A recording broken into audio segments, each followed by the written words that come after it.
Welcome to Get a Clue number 3, selected problems from the Algebra 2 benchmark test. Here was the easiest problem with benchmark test. Find the y-intercept of negative 4x minus 5y equals negative 20.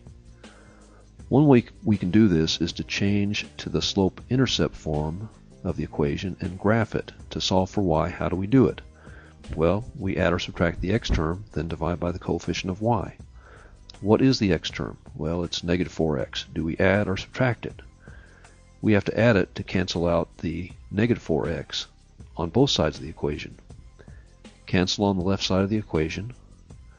Bring down what's left. We have negative 5y equals negative 20 plus 4x. What is the next thing we do? Well, we divide by the coefficient of y, which is negative 5. It's not 5, negative 5. Cancel. Bring down what's left. We have y equals 4 minus 4/5 x. We can rewrite it as negative 0.8x plus 4. What is the y-intercept? Well, it's 4. So that's our answer. This one's also very easy with a graphing calculator. Go to y equals and clear everything out. Enter the parentheses first, then negative 20. Now we have to get rid of the x term on the left. How do we do it? Add or subtract the x term. What do we do? Well, we add it. We put 4x next. Next we close the parentheses and then divide by the coefficient of y, which is negative 5. Then we can graph by pressing zoom 6 or graph. We see that the y-intercept is 4. We can check it further by looking at the table view, second graph. We also see here the y-intercept at 0, 4 also. Here's the other free response problem. I thought everyone should have gotten this one right. And that problem is 8 times quantity x minus 30 plus 140 equals 2x minus 55.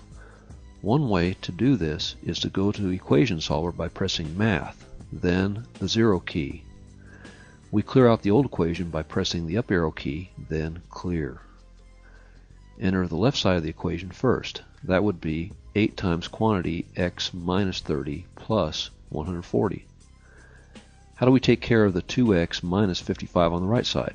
Since it's 0 equals, we need to subtract the 2x and add 55. We solve by pressing alpha, then enter. Is the answer x equals 3? We mustn't forget to press alpha enter a second time. And we press alpha enter again. We see that x equals 7.5. We can also do this problem by going to y equals and entering everything like an equation solver. We graph by pressing zoom 6. It looks about halfway between 7 and 8 here. We can tell for sure by going back to y equals and entering y2 equals 0 with the fat line on the left. We solve by pressing second, trace, 5, and after pressing 5 we have to wait for it to graph. Then we press enter, enter, enter. We get 7.5 here as well. Problems like this that look menacing are just like that scene in the first Indiana Jones movie where the guy with the sword twirls it all around. The guy is smiling while he twirls around the sword because he's going to slice up Indy, and he's apparently happy about it. But Indy just pulls out his gun and shoots the guy. That's just like these tough-looking math problems. They look big and menacing like that guy in the movie. But you have the gun in your hand with that calculator. You need to get it out and just shoot it. You just shoot it by graphing or using equation solver. These are really that easy. Just shoot them. There was one more problem on the test that I want to go over. I didn't see how many got this one right, but I saw some students struggle with it during the test, so I thought I would work it out as best I remember the problem. It had 4 multiple choice answers, one of which was the right answer. And this problem was a triangle has a perimeter of 21. Its short side is represented by x and the long side by 2x. If the other side is x plus 1, what is the length of the long side? Well, what does perimeter mean? It means the distance around something. So for a triangle, if we add side 1 plus side 2 plus side 3, we have a perimeter.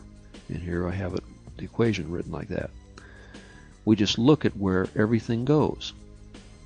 You see, it all comes from the text and goes down to that equation, the perimeter on each side. Next, we rewrite everything with the substituted value. So we have 21 equals side 1, which is x plus 1, plus side 2, which is 2x, plus side 3, which is just x. How many x's do we have? Well, we have 4, so we have 4x plus 1 equals 21. Subtract 1 from both sides to get 4x equals 20. Solve for x by dividing 20 by 4, so x is 5. So is 5 our answer? No, it's an intermediate answer because x is the short side, so the test writer will try to trick you with that intermediate answer choice. The long side is 2 times x, or 2 times 5, or 10. This has been a few selected problems. Get out your brain, get out your gun, and just shoot these problems. The hardest looking ones are the easiest ones to shoot and kill. This has been Get a Clue number 3, selected problems from the Algebra 2 benchmark test. Thanks for viewing.